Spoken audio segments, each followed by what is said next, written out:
Brian Solis. John Ko. How are you, my friend? Unbelievable. I'm well. I can't believe it's Thursday already. It's like the weeks are going by and fast forward like those Hollywood snippets where the calendar pages are falling off the wall calendar. It's amazing. Here we are again.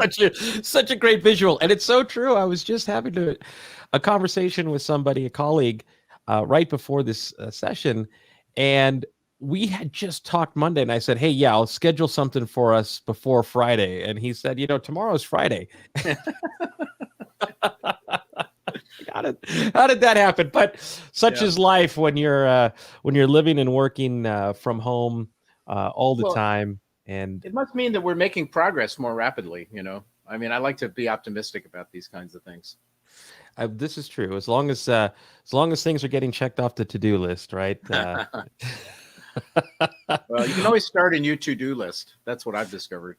You don't like the old one, just toss it and get another one. I had something happen the other day that was, disastrous, but also wonderful at the same time, which was I had all of these browser tabs open that I needed to get to for a couple of projects that I, kind of those wishful thinking projects. And then the browser crashed and it would not allow me to restore those tabs. And so I have no idea what I had open. And so it's forever deleted from the cognitive load. Right. Lobotomized. Lobotomized. Fantastic. Hey, speaking of lobotomy, that is not what's happening here today. Today, we are going to fill your cup, so to speak. And John and I are always excited to not only see each other, but also to see you each and every week, every Thursday at 10:30 a.m. Pacific. And before we do the formal introduction, just wanted to say welcome and thank you for your support. And if you're watching this after the live stream, well, we're still here. We're on social media. You can follow John and myself on LinkedIn, Twitter, you name it, Instagram, and we will stay connected in between these shows. So with that said, I'll do the formal introduction. Welcome to Intersections, a weekly conversational jam session that dives deep into the intersections among technology, innovation, culture, and ideas. Every week, we bring diverse personalities and worldviews together in service of greater understanding and unlearning, which is so critical in these times. We need to learn new things. We need to upgrade our capabilities, our mindsets, our skill sets. I'd like to introduce my friend and co-founder and co-host, John Ko. The Economist has called him Mr. Creativity. He's a true thought leader, entrepreneur, and advisor. He's played a prominent role in the fields of innovation and business creativity for over 30 years. He's also, he's truly a teacher. He has taught at Harvard Business School. He served as visiting faculty at MIT Media Lab in Stanford. And all those things are incredible to hear. But at the same time, listen to him. And he doesn't speak like a professor. He's a human being who cares about what you do, what you think, how you think, and what you do with all of that knowledge to invent new possibilities, create new possibilities. And with that, he's also an incredible creative. He's a Tony-nominated producer of film and stage. He wrote the best-selling Jamming, The Art and Discipline of Business Creativity. He's also written numerous textbooks, and he chairs the Institute for Large-Scale Innovation. John, welcome to Intersections. Hey, Brian, what an introduction. Well, it's a pleasure to reciprocate, right? Turnabout is fair play here. So Brian is essentially, I think we were separated at birth, but he's the missing half of the incomplete brain that I have, in the sense that we have been approaching innovation with an equal amount of passion from different points of the compass, which is why I think the energy around Intersections is the way it is. Brian has been involved with innovation, and especially in the digital domain, before digital was a thing, connecting digital to marketing, the advent of social media, digital innovation, organizational transformation through the gale force of the influence of digital technology, and has figured out myriad ways of conveying his expertise in the form of books, articles, blog posts, keynote speeches, and more. In his day job, which he also somehow manages to squeeze in amid all of this other activity, he is the global innovation evangelist for Salesforce. And I couldn't be more proud to share the hosting function of Intersections with Brian. Thank you, John. I appreciate the introduction as well. And to all of you who are watching live, please, this is an active participation show, full contact sport. Please share with us where you're tuning in from. Share your questions and comments. We will feature you on screen. We always want to hear who's tuning in from where, because we are all one great big community. Now, with that said, our first guest is waiting in the wings. And as Gregarious is off into another meeting, I'm going to now have to multitask, which means that I'm going to read Tim's bio. And then, Tim, I will bring you on after I do so, because it's a matter of multitasking and my inability to do it all at the same time. So Tim is an economist. He's a journalist. He's a broadcaster. He is the author of How to Make the World Add Up. He's also the author of The Data Detective, which is what we will be discussing today, and The Million Selling the Undercover Economist. I mean, I can't even imagine. That is success. As an author, that is success beyond my own grasp. It's incredible, I guess, to put it another way. Now, with that said, I'm going to click a couple of buttons here, and voila, we will have Tim in the show. Welcome, Tim. Hello. I mean, it feels like success beyond my grasp as well. It's having written one book that sold 1 million. It's not easy to write another, but anyway, it's great to be on the show, and great to talk to both of you. And yeah, I'm excited to see what we get covered. Do you want me to wave my book around? Yes, please. I should say one partial correction. It's not really a correction, but you said I was the author of How to Make the World Add Up plus The Data Detective. It's actually the same book with a different title, just to confuse people. How to Make the World Add Up is the UK title, and Data Detective is the US title. Look at that. More sales. Whoa, boom. There you go. Oh, that's fantastic. Well, I'll bring my mug back into the picture, and we'll bring your books back up when John's giving you his questions. But before we jump in, Tim, it's just an absolute pleasure, honestly, for you to be here with us today. And I think what we'll do is just jump in. John, I'll keep it a little bit more interactive instead of hogging up the time here at the beginning. But I will start with this, Tim. You know, we live in a world here where I don't know that data has ever been so available, I guess is one way to put it, but also unavailable in the sense of how most organizations are structured around it. And that, in a world that's moving at this pace, at this level of transformation and evolution, is really something that has to be solved. So why don't we start with a smaller question, which is, what is the role of data now in this pandemic-affected world? Well, it's huge. And one of the privileges I've had over the last year is trying to interpret pandemic data largely for the British public on my BBC show, More or Less, which used to be, it's been running for nearly 20 years now, and I've been presenting it for 15. And it used to be a show that people thought, oh, it's kind of politicians tell lies to us, and More or Less is the show that gives it to you straight and explains what the truth really is. But it suddenly felt like a real emergency when the pandemic hit. And the point that I made in The Data Detective, which was mostly written before the pandemic, and then I just tweaked it after the first wave hit. The point I was making was, statistics are like radar. They are showing us things that we can't see in any other way. And a lot of people feel that the way data are presented, the way statistics are presented, it's like a stage magician's trick. You know, like they could admire the artistry, maybe the beauty of the graphs, but they don't want to be fooled, and they don't ever want to mistake statistics for reality. And the message I'm trying to get across is, no, there are things you can't see in any other way. You need statistics. You need to be able to get to grips with data. You need to be able to not just reflexively mistrust all of it, but to trust where trust is deserved, and to mistrust where mistrust is deserved, and to discriminate between the two. And that's what the rules in the book are trying to help people do. The rules, and I mean, to make sense of statistics is critical. It's key. I mean, it's probably make or break, especially as we're entering an enduring point of this pandemic.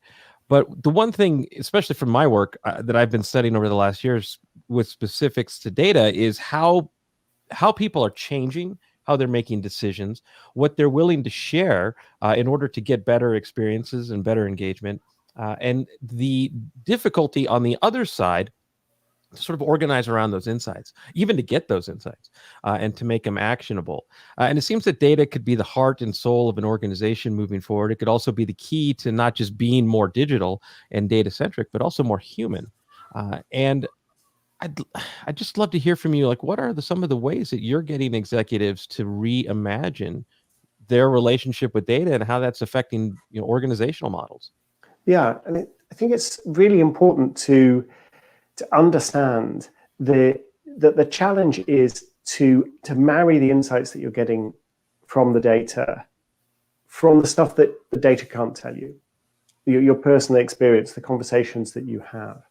And I think very often we tend to polarize on this topic. So you've got a whole bunch of people who are like, they're the geeks. I'm a geek. Go to the spreadsheet, go to the statistics package, get the data. That's where the truth is. And yeah, that's where some of the truth is. Then you've got other people who are like, no, trust your gut. The numbers are all nonsense. The statistics always lie. And they're onto something too, because there's a richness in everyday life. There's a richness in our experiences that the numbers will never capture. You can get your metrics, but your metrics, even those people who do the full kind of life tracking thing, it's never the whole story. And I'm trying to get people to unpolarize and to try to find a way to get the insights from both. There's a quote towards the end of the book. Somebody talks about the economic forecaster, Irving Fisher, great economist, who was ruined because his forecasts just went wrong. And a rival said, oh, Irving, he's a very useful citizen, but his problem is he thinks the world is ruled by numbers when it's really ruled by feelings. And the argument I'm making, it's ruled by both numbers and feelings. You need both. Otherwise, you'll never find wisdom. So well said. That is so well said. John, before I turn it over to you, I had a note to ask you this question. It's going to seem totally out of left field, but why do you say a 17th century monk has something to teach us about algorithms? Oh, well, the monk in question is Marin Mersenne, the mathematical monk, and he is quite a character. And the thing that Mersenne did, I mean, he's now remembered mostly for prime numbers, and there's a certain kind of prime number called Mersenne primes. But he was called the postbox of Europe because he connected scientists across Europe, would copy out their letters and post them onto each other, and was just a human social network.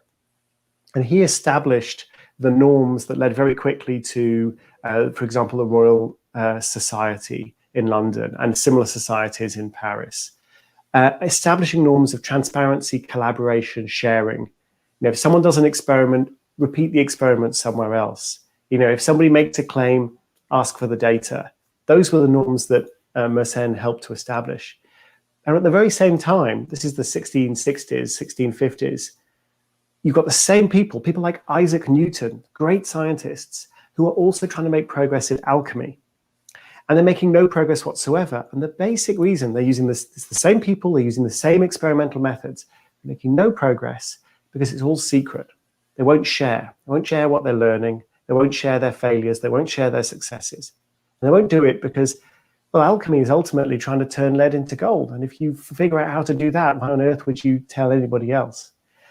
So you've got the same people, the same method, but different norms of transparency.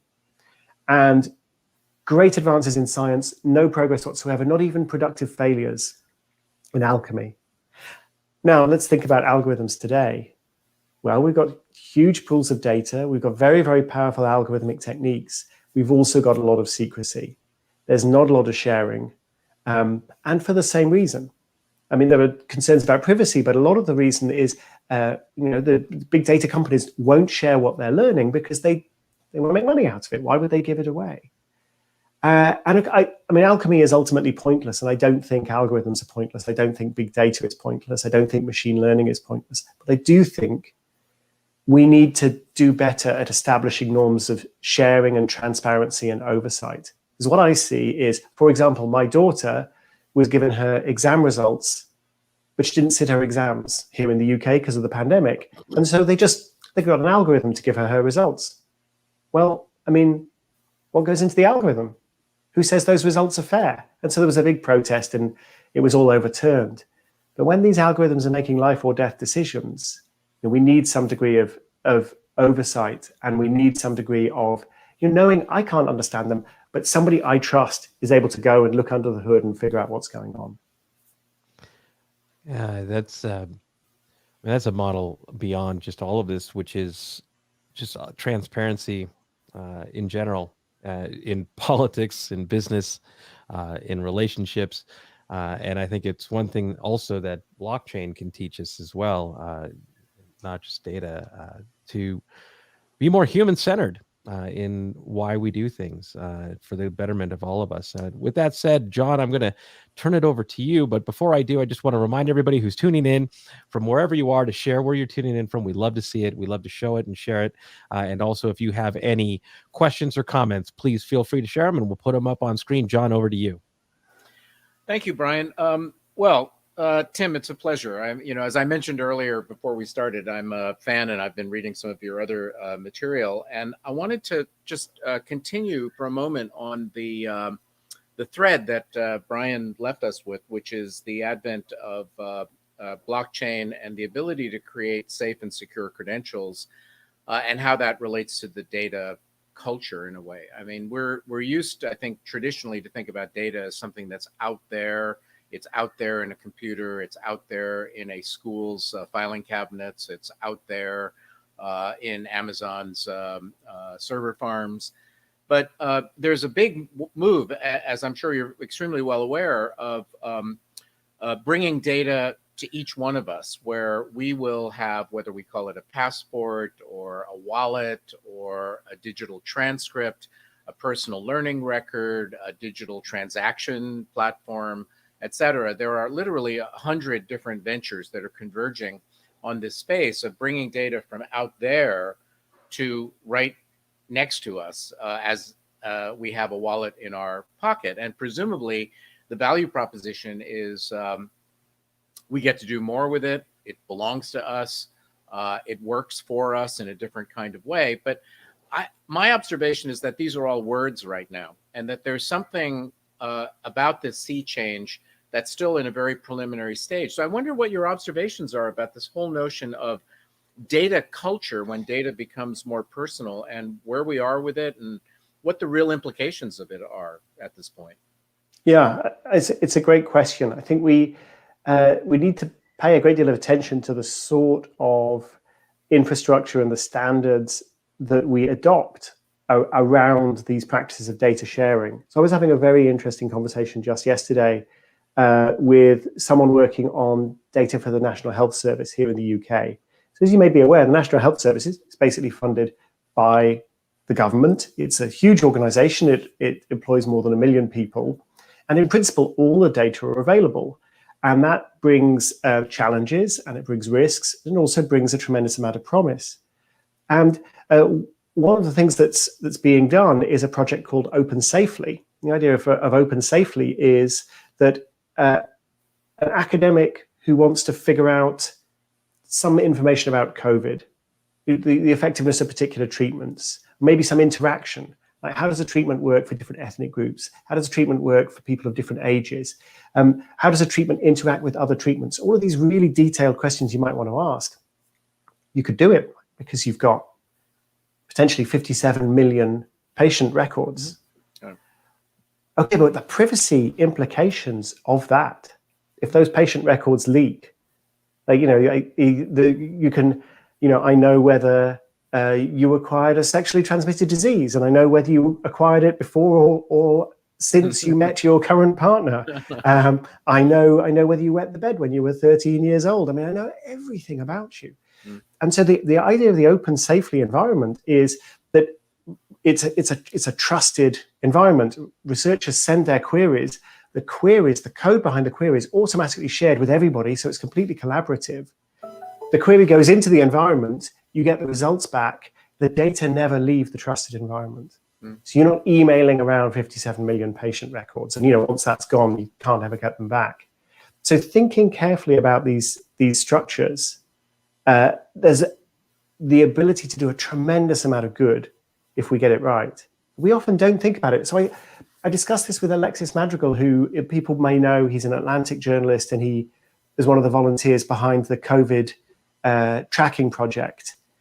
He said the US government had a pandemic plan, and the pandemic plan was predicated on having certain data, but the plan did not specify how any of this data were going to be collected. So it's just like, our plan is we're going to use this data, but then the pandemic hits and there's no data. There are no statistics. We don't have the infrastructure. So they've literally taken the data infrastructure for granted. And that's one of the reasons why I think the response in the US has been, initially was very, very poor. Not enough data, not enough good, solid statistics to track where the virus was. Well, and also, kind of retreat into 17th century superstition around, faith healing and there's that too, for sure. Things of this kind, which, we could have another entertaining conversation about. So, as you know, I'm a fan of Tim's work, and I actually read this book, which is entitled "Messy: The Power of Disorder to Transform Our Lives," which I felt was very validating of my entire approach to how I do things. The question that I have for you, Tim, is, you have a very kind of, how can I put this, a broad perspective on what is interesting. I mean, if you look at the topics that you've written about and the topics you speak about, they're very diverse.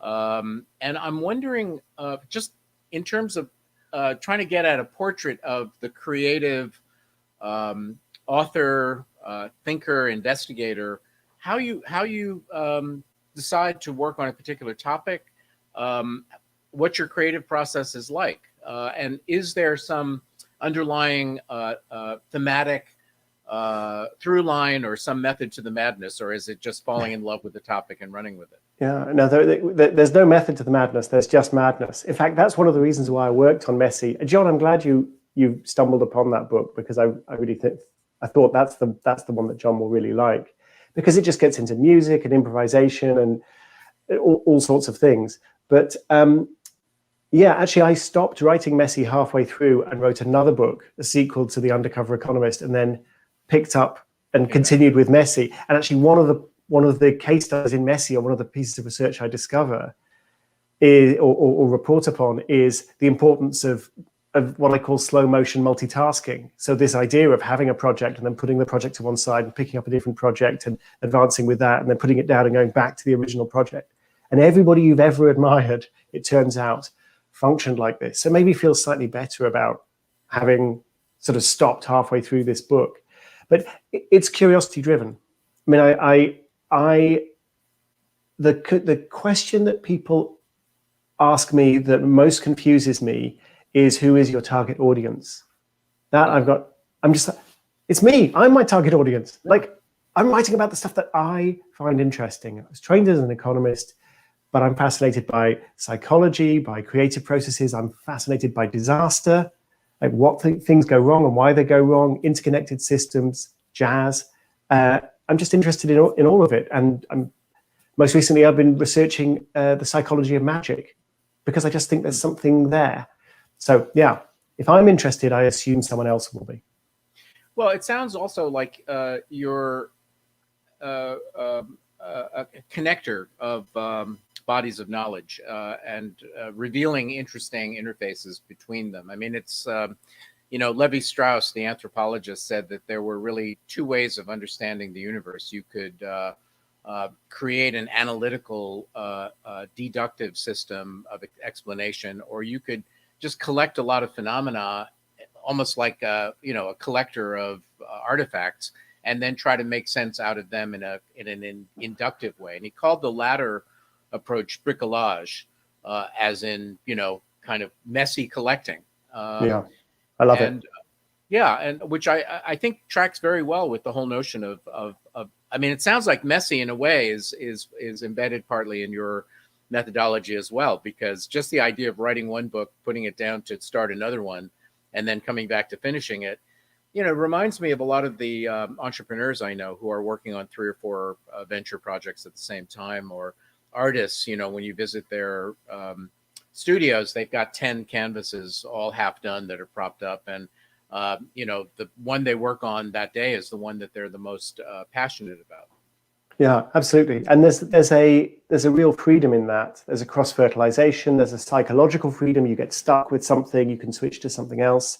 You get unblocked.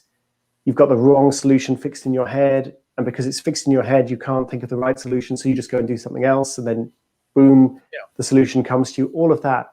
There are risks, of course.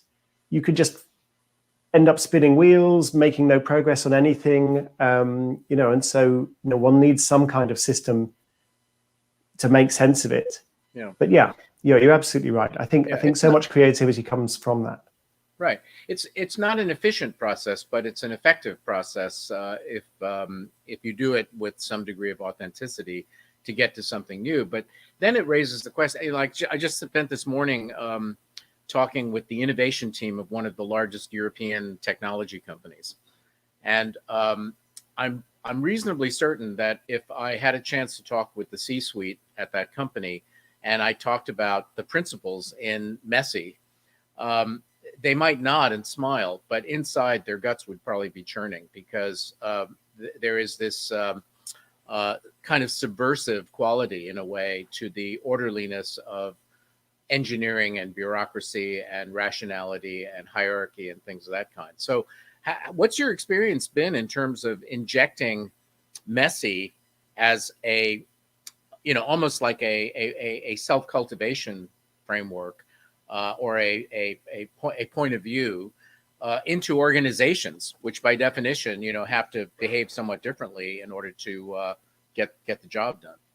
I think people have really warmed to some of the messages during the pandemic, because people have noticed, without diminishing for a second the trauma, both the economic trauma and the anxiety and the loss of life, without diminishing any of that, people have noticed that it shakes things up themselves. They learn things about the way their organization works. And I used to have to go around and I would give these talks about Keith Jarrett's concert on the unplayable piano, about Martin Luther King improvising the "I Have a Dream" speech, and I got the sense that I was really having to work hard to make the case. And people would, as you say, they'd nod, they'd smile, yeah, but I prefer my safe system. But I don't need to make that case anymore.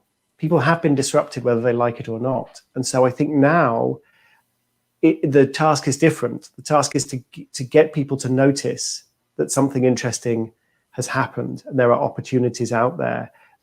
Brian Eno, the composer, producer, ambient master, most famous for his work with David Bowie, he told me that they interviewed him for Messy, and he said the thing that Bowie had, or one of the qualities that he had, was the quality to notice that something interesting had happened, even if it was a mistake, even if it was a diversion. When they were so close to perfecting something, he would notice something interesting had happened, and he would chase after that. And he said that was a very courageous thing, and it's a very unusual thing. But it was one of the reasons why Bowie did what he did. He also, and you cited this in the book, I think. I happen to have the Oblique Strategies deck as well on my desk, which I've had ever since it came out, was the power of serendipity and the power of actually injecting mess into an otherwise lackluster or overly prescribed environment. So as I recall the story, Oblique Strategies is Brian Eno, and I guess he had a collaborator. It's kind of like oracle cards, but they're suggestions for amping up your creativity. So I just pulled one at random, and it says, once the search is in progress, something will be found. And then in those recording sessions with David Bowie, he made them essentially play music based on that card and nothing else, which was kind of a bizarre thing to translate verbal art into musical art, and that was another kind of cognitive dissonance. But apparently the albums were really good. They sold really well. So there was method to the madness. There was. They hated working on them. I mean, the musicians hated the process, but then they turned around and actually that was a pretty good result. And there is resistance. I mean, I wrote a whole book about this, as you know, John. But then I appeared on the Planet Money podcast, and they kind of sprung it on me. They said, "Okay, Tim, you're a creative guru now. We want to make a program about the economics Nobel Prize, but it's kind of boring, technical, and difficult. So help us." And I got out the cards. I had an equivalent of them on my phone, and we just worked through some of these cards, and the results were amazing. Mm-hmm. And then I thought afterwards, I wrote a whole book about why this was a good idea, and I never want to do one of those cards. They're frightening. And I only did it when I was pushed into it, and I think that is quite a common experience. Well, there's another book to be written on the whole notion of oracles and tarot cards and I Ching and palm reading and gifts of prophecy and where they do and don't work. I mean, this is about as associative a tool as 21st century Western humans can probably digest. Well worth looking into, I might add. So we're at the top of the hour. Alas, we should be going a whole hour with you. I'm going to throw it back to Brian to do the officiation and transition. But Tim, it's great to meet you, and look forward to continuing to follow your great work. Oh, thank you so much, John. Great talking to you. And Tim, yes, absolutely, a pleasure to just. I tell John this every week. Sometimes I lose myself into the conversation and forget that I'm supposed to be doing things here as a co-host and become just an odd admiring fan. Tim, I do ask a favor of you, if you have a moment at some point later today or this week, on LinkedIn, under my profile, you'll see this comment from Matthew Gardner, who's a dear friend in London, who could probably use an answer from you. Seems like a really important question too, and I'll jump in there as well, Matthew, to share my thoughts. But on that note, Tim, what a pleasure. What an inspiring conversation. Thank you so much for joining us. So it's my pleasure. Great to be on the show. Do please look out for my podcast, Cautionary Tales. Florence Nightingale started public health revolution with a pie chart, played by Helena Bonham Carter. Jeffrey Wright plays Martin Luther King on the art of public speaking. It's great fun. So look out for Cautionary Tales, look out for The Data Detective, and thanks very much for tuning in. Oops, I hit the wrong button. And sorry about that, Tim. Multitasking. Well, Tim, thank you. And do tune into his podcast. It's timharford.com, timharford.com. I will put it here in the comments so that way you can jump right over to it. On that note, John, would you like to set up the introduction for our next amazing guest? Absolutely. So we pride ourselves on having interesting people on the show, but I have to say that Yuri Suzuki is really interesting.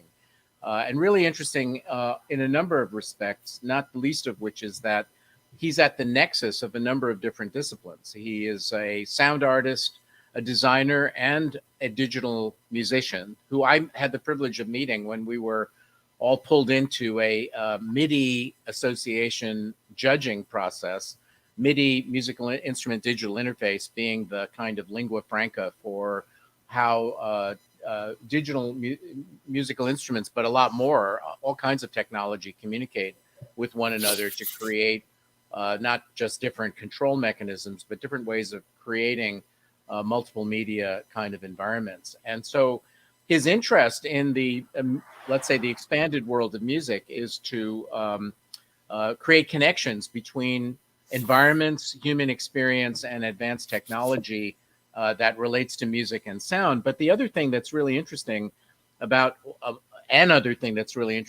Yuri is that he is a partner at Pentagram, which many of you will recognize as the world's largest independently owned design studio. So there's the added dimension of bringing his musical chops, if you will, to the world of big deal design and pushing projects, presumably, that exist at the interface between the artistic, the design-oriented, the technological, and the auditory. So I'm so curious, at the MIDI judging, we didn't really have a chance to talk that much and get acquainted beyond the little thumbnail. So Yuri, it's great to have you. And this is the opportunity really to kind of dive a little bit deeper. Thank you for invitation. Yeah, where are you coming to us from? Sorry, where are you located? Where are you based right now? It's like our Pentagram is office based in London, but my house is based in Margate at the moment. So that's seaside town in the UK. Right. It's kind of a big coastline. So I'm here like since lockdown is happening, and it's sort of relocated from kind of central city side to Sure. like London at the moment. Sure. Well, tell us a bit about what you're working on these days. I mean, what's most interesting to you, and what's on your mind these days? Yeah, I think I have been working very much with different projects, but everything really related to sound and music. That's my center kind of discipline of the practice. If you can imagine, like most of people imagine Pentagram as really huge branding design company. But to break down into the Pentagram, it's going to be individual 24 different practices. So what we do as a team is, as a Yuri Suzuki as a partner, and also my team, it's always working like something related to something art project. Like we are working quite a lot for the art commission from museum and the galleries, and sometimes from companies as well. And as well as we started doing a lot of sound branding project for like helping to create sound identity of the company. Because some of them like we cannot really mention, but some of them like you might recognize some companies like famous music and the kind of only like sound logo for 1 second. That also we are working as well. And also more about like we transition. We used to quite strong about something physical presence of the installation or product design, but since like lockdown happened, a pandemic happened, people kind of avoid like physical touch like since last year. So we shift into more and more like web experience and app application like study. So that kind of field we are more focused at the moment. But in general, like we do anything about sound and music and something design related. We of course designing product design for making musical instruments. Also can be toy as well, and we are helping for company like such as big like musical instruments company to like showing about their story, how narrative to showing the public. So it's quite difficult to describe what exactly we're working, but that's something we basically work all the time. Yeah, it's really interesting. One tends to associate branding with words and visuals, but you're injecting a whole nother dimension. And what's the particular value added of sound in terms of corporate identity, branding, product descriptions, and so on? I think, like, as you can see, like recently, like pure communication shifting to more and more like audible way, because that's much more easier than text. Like if you can see IoT speaker and so on, purely communicating with words and more of the audible communication, isn't it? And that's actually a lot of touch point increase like past like 5-6 years because of a kind of like consumer electronics shifting to the IoT product, and they tend to like using audible input, audible communications, primal input source. So that's actually one point that people really need to have like sound, like touch or sound design to recognize sound.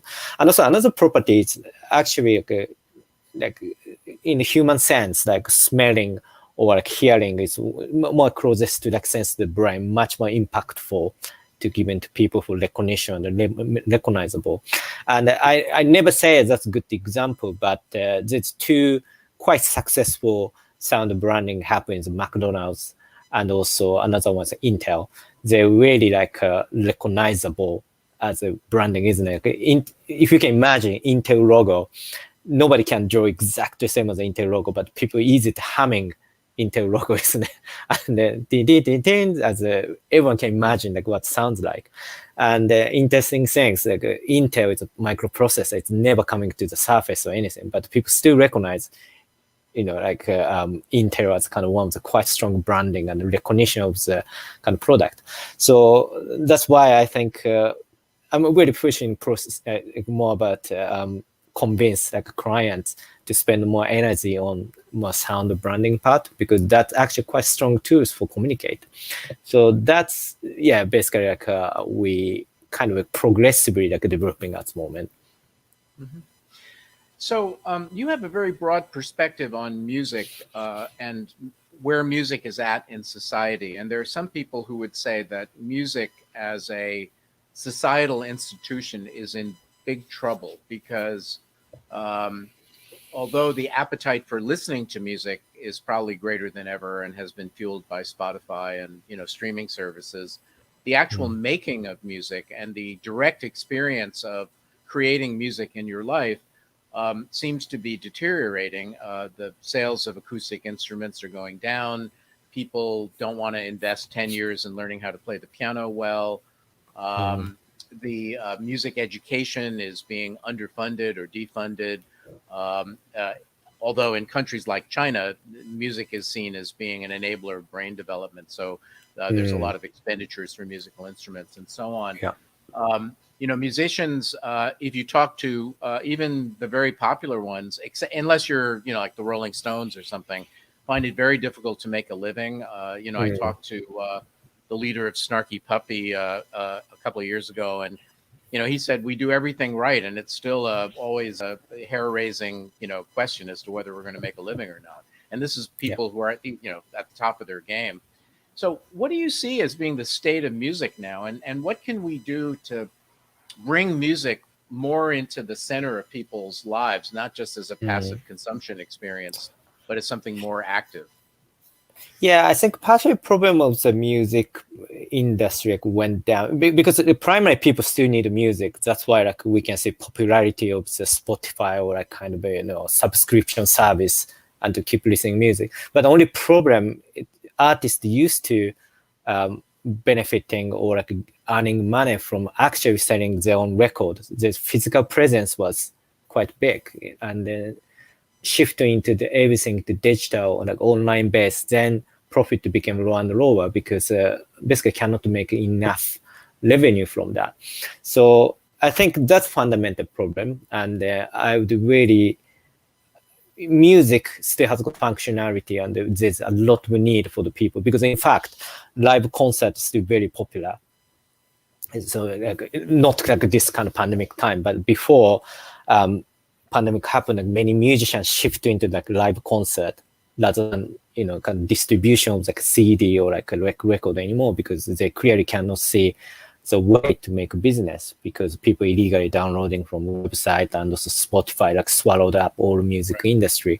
So I think that's a point realize how much importance has some kind of physical presence, so something limitation and the kind of actually owning some music. So that's why there's so much fuss going on about crypt music or crypto things happening because it's not kind of copyrable kind of format so that's kind of interesting things, but still we can think about how we can have got physical value into the music soft as a presence of the music to consumption.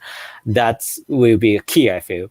But and we actually did a quite interesting project 5-6 years ago with will.i.am about a project called Pyramid. I'm not sure it's on my website or not. And if you look on, probably if you switch the studio, probably you can see design. Sorry, if you click on design, would it be great? Yeah, and coming down. So this Tutankhamen looking one, this one. Yeah, this one.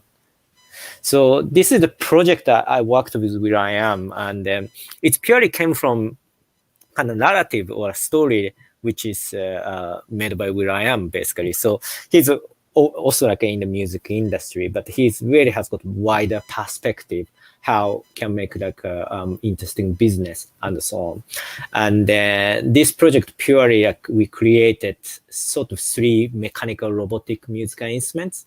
And then that was really, it's kind of speculate future proposal in the way what if this kind of hardware exists in the future, and actually people actually buying data from a website and actually playing data for the MIDI or data to supply into these robotic instruments, but actually you can have a live concert in a way. So we are looking sort of speculate future of the music industry. So that kind of project we keep trying, as well. And another project I worked for Jeff Mills, that's also like 7 years ago, I think. And we tried to make like hybrid like media, like one side is CD, one side is record. So basically you can play on the CD player and it can be copyrable, but the other side is actually you have to put on the kind of record player to listen to music. So it was, like mixture of how we can put physical value into the, kind of sound into there. So that's kind of my lifetime question as well. I don't have a straight answer at the moment, but music and the need for music never disappear, and people demanding listening music even in the future or now. So I think only way how we can distribute, how we can have value into the actual music, I think that's only task I feel. Yeah, I mean, music is one of the best things that we as humans have. And so how to keep music close is a very big question. And it's no longer about having a piano in your living room and going to band classes in primary school. It has to be about something else. I mean, look, we have all these digital devices that are connected to the internet now, Alexa, so forth and so on. I'm imagining that there's an under $100 something that is interactive, that is visual and auditory, and does other kinds of things. That somehow it's kind of a hybrid of music performance, interaction, learning. It's a companion. It addresses some of the psychoacoustic properties of music in terms of affecting people's mood. And I think if it were done properly, and you're probably the right guy to do it, it would sell like hotcakes.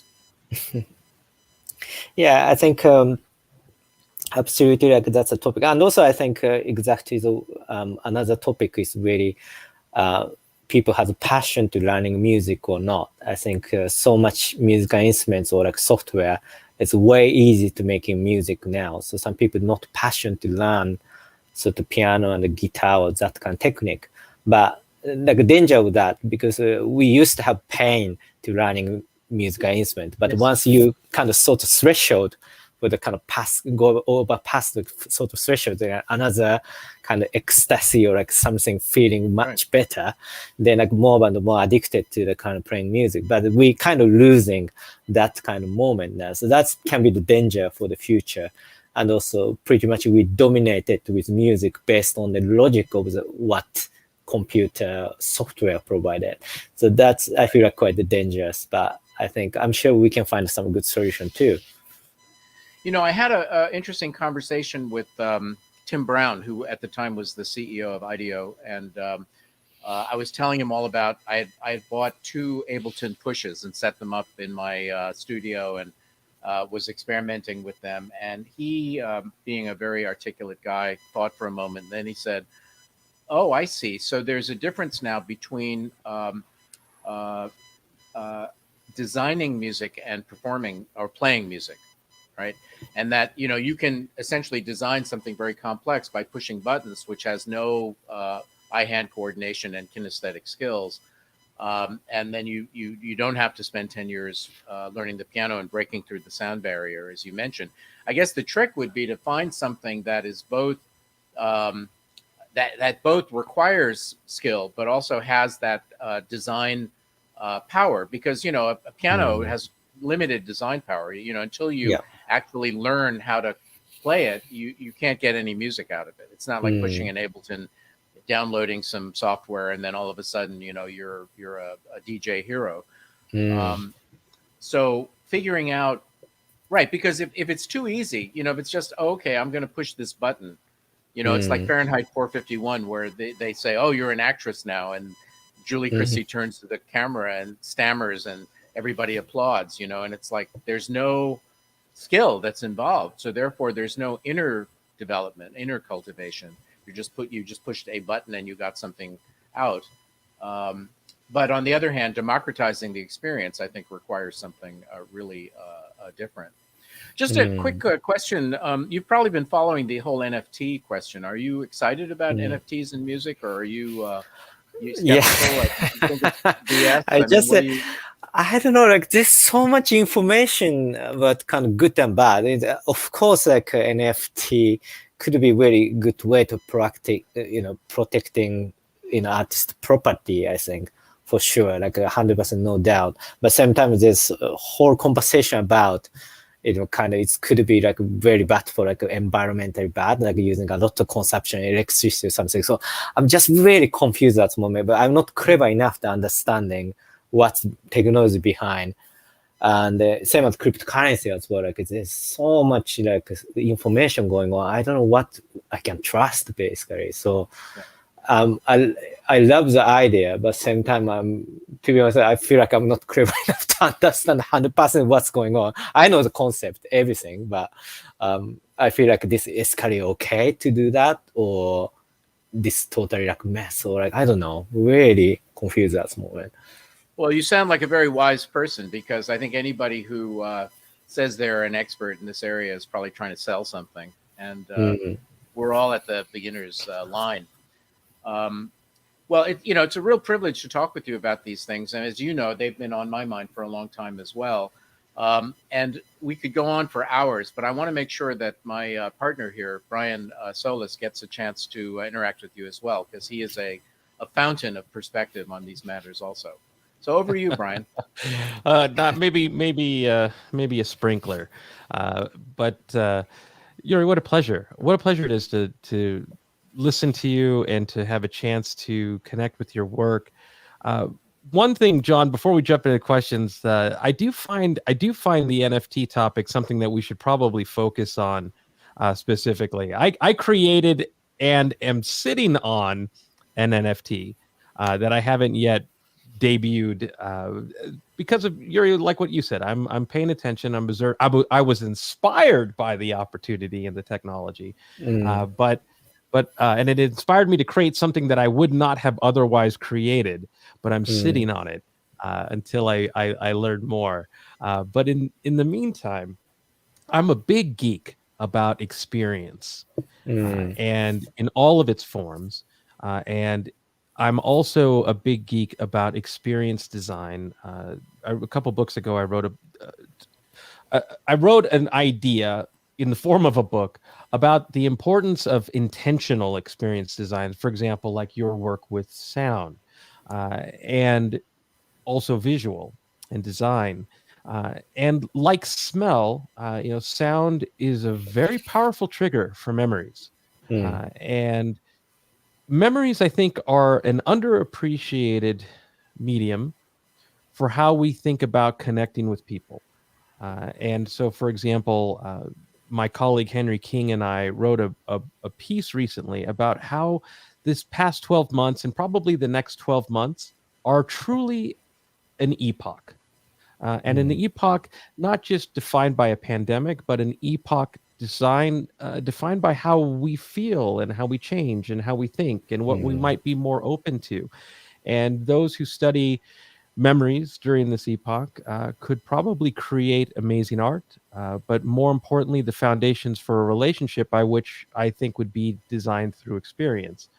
I would love to hear from you how brands, really anybody, should think about the embracing of experience design as a way of building more formidable and memorable and lasting relationships with other people, whatever we define as people, customers, fans, you name it.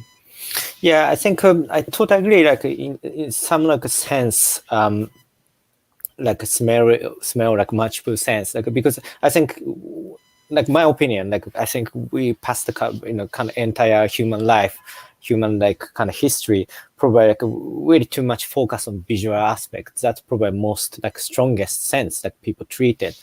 But I think multiple sense making much more like stronger impression, because like a really nice story or like kind of discussion I had a couple of years ago with like Japanese famous poet called Shintaro Tanikawa, and he's doing a lot of poetry reading like past like a couple of years, because he's quite old, but he started doing poetry reading because he's poet, but he never read by himself. Ask why like he like keen on the kind of poetry reading in front of the kind of audiences. But he told me like so the literature or like some like reading is actually brains actually translating into the phonetic way, like tying to the sound. from like your pronunciation of the word, and then like teaching to like your brain. So he told me like it's kind of skipping process where instead of reading it, you can actually directly communicate in your brain. So that means like much more stronger impression and a strong experience you can get. And as a company, I do think that's going to be quite good element. As it's not only like company or like any format like such as art as well, because sometimes like some art rely on so much like theory and bit more like it's scripted in the way for the caption to able to understanding work. But I'm just like try to be positioned not to do it because like a bit my background as well, because I'm dyslexic as well, so I'm highly hard to read any text, and also like writing is my weakest kind of skill. So kind of I tend to designing it, but I think that helps for like my projects and the job as well, because some company need to tell, or like artwork like need to immediately like what artist or a company want to tell about it. And in general, people coming to like specific public spaces, because I do a lot of public art project, people doesn't really attention more than 5 seconds, because people committed to go to the museum. Probably people want to spend like 6 minutes or 7 minutes try to understand the work, but public art is people just walking through, look at something, it doesn't understand, and like, they just walk away. So I just like try to intend to like conceptually using multiple sense, of course, like sound and so visual, or like sometimes smell and the kind of heat and so on, like to able to understand in people what I want to talk about, or what company or client want to talk about it as well. So I do think experiential side, like to think about like a lot of sense as possible, not only visual, because visual also strong sense, but it's not only that. Human has got a lot of sense, 5 sense human has. So I think will be quite key point to telling about like a story, narrative, content, I think, from now. And but the power of story is, I think, something that many of us think we know about until we're on the receiving end of an incredible story. And when we unpack how that story was developed, you realize that there's incredible emotional factors that were behind it. Yeah, I had a chance to work with Nick Sung, who was a storyboard artist at Pixar, and he taught me how to reimagine storytelling from the perspective of an audience, and then how to understand that audience, and then how to captivate that audience, and then figure out the story that would be most meaningful to them. And it changed every aspect of how I thought about an experience, from one to be more empathetic, right? So for example, if I know about you and your history and your aspirations and your challenges, and I think about the most interesting way to engage you, it could lead to a variety of experiences, one of which could be text, but others could be sound, could be visual, could be scented. But I think that's the power of all of this, is that all of those forms, all of the senses that we have, are one of the many pillars of storytelling that we can use to engage someone. So with the last couple of minutes that we have here, Yuri, what advice do you have for those who think about storytelling or brand or logo or design or campaign from a what's the right word here? I don't want to offend anybody, but from a more classical sense, whereas designing from this and out could be a better connection, especially at a time where attention spans are not what they used to be. But also we've become accidental narcissists in many ways, because this tells us we're the most important person in the world. And then also because of this pandemic disruption, we're changing. So what advice do you have for us? In terms of the more, but kind of more efficient way, or like I'm sorry, I didn't really catch exactly the question. Sorry. Just basically, how can you inspire someone to reimagine storytelling through experience, whether that's sound or scent? Yeah, I think in terms of our procedure for working for, because kind of spectrum of different client we are working, like sometimes museum or like something like a gallery and company, and also some kind of there's a variety of things. But I think fundamentally, like what we had to think is like what kind of history behind and what we want to tell. and then more about the, I think, basic research we're gonna start, what's gonna be make sense, and we're gonna draw. So exactly, I think Pixar's procedure is really great role model, because they aesthetic coming after, but they really prioritizing narrative story. That's priority of the Pixar, my understanding anyway. That I'm really following quite similar way, like thinking about what like fundamental people want to know and what like want to contribute, what want to give. Then like start looking for like what kind of sensitivity gonna work, or it can be like also medium as well, like what kind of material or what kind of technology. So it's really case by case, but I think really want to tell it's kind of initial idea, narrative is most core of the creation. I think that's like everything have to respect and have to follow. I think so that's something I feel like I'm following it, but does it really answering your question? Sorry. That was a big question. Actually, I was thinking about it as you were responding. Like this could be a book. John, were you going to say something? Well, just to say that I think everything you're doing is contributing to story. So it's really about the reinvention of story through the edginess of everything that you're doing, and then it's bringing the audience along, or finding ways to bring the audience along, so that there's a meeting between the storyteller and the person who is receiving it. So again, we could go on for hours, and maybe get a chance to dig a little bit more deeply. Hopefully more longer session next time. Yeah. Can be amazing. Okay. Yeah. Well, Yuri, thank you very much for being Thanks for the invitation. Really appreciate it. See you. Thank you. Thank you so much. Yeah, nice to see you. Thank you. Ciao. Okay. Bye-bye. Woo, John. Well, that brings us to the close of yet another action-packed. That was amazing. That was amazing. I've spent the last couple months working on a book proposal, and now I think I like Tim said earlier, maybe I might have to work a little bit messier and put that one aside for another idea.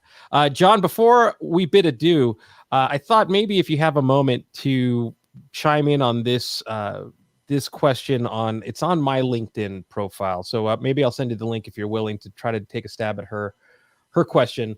I thought this was a really interesting one, and probably a show we should dedicate some guests to also answering. This is the music technology and software. Mm-hmm. Yes. Well, I think it's inevitable that, and it's already happening, that there are going to be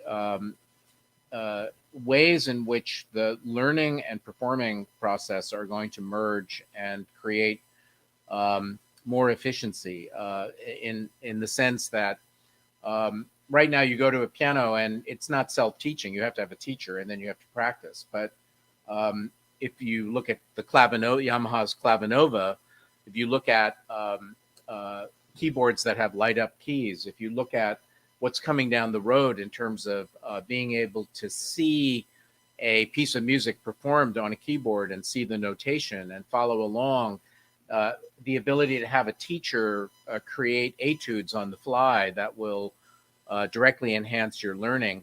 I think, part of it's what Yuri said, that learning music is painful because, for the first 5 years of playing the piano, it's not rewarding. It's a pain. You have to practice. If you sound terrible, if you're a violinist, it's even worse because you sound, the violin sounds horrible. And it's not until you develop the right motor skills and the coordination, eye-hand coordination, and the cognitive skills that you break through the sound barrier, literally sound barrier, and you begin to sound good.